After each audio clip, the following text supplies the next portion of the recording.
Wacha tusikie hesabu yetu ya leo. Na siku zote unatoa furahi kile umepokea. Umesikia?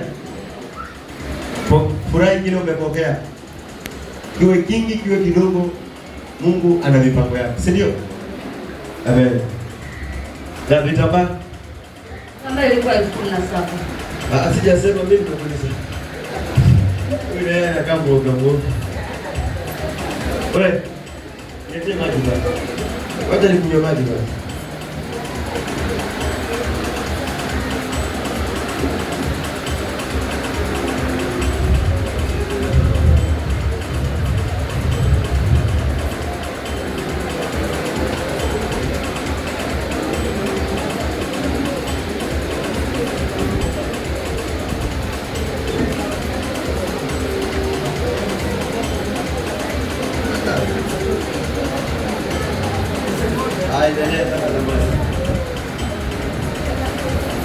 Bwana Yesu asifiwe.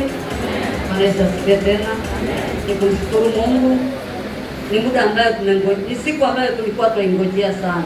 Hata mimi mwenyewe nilikuwa nangojea hii siku sana. Jana usiku sikulala kusema kweli. Amen. Nimeamka saa 10 na nilikuwa mahali hapa, nimefika kama saa 1. Kwa sababu nilikuwa na raha, nilikuwa nataka kuona kile jambo kile unaenda. Na nilikuwa nafurahia sana. Nilipoona ile pesa ya huduma ilikuwa karibu 100,000, yani hata sikupata usingizi. Si kwamba siwashiki pesa za chama huwa naweka, lakini ya raundi Jerusalem hakika imevunja rekodi. Sijawahi kuweka pesa. Yaani anasema hivi, kama kuna mahali walio participate sana wa huduma hawajawahi fikisha 100,000.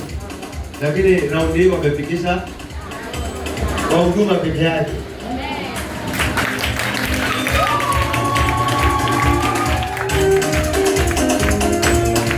So, yani ni kumshukuru Mungu, Jerusalem imepata watu ambao wanaweza kusimama na kanisa. Hakuna wasiwasi sasa hivi Jerusalem ni kutoka mbele. Kwa hivyo ni kumshukuru Mungu. Naenda kusomea hesabu ya leo. Yote ambaye hakika mali imetoka, Mungu aregeshe mara dufu. Ni tena lakini Mungu aregeshe. Wakati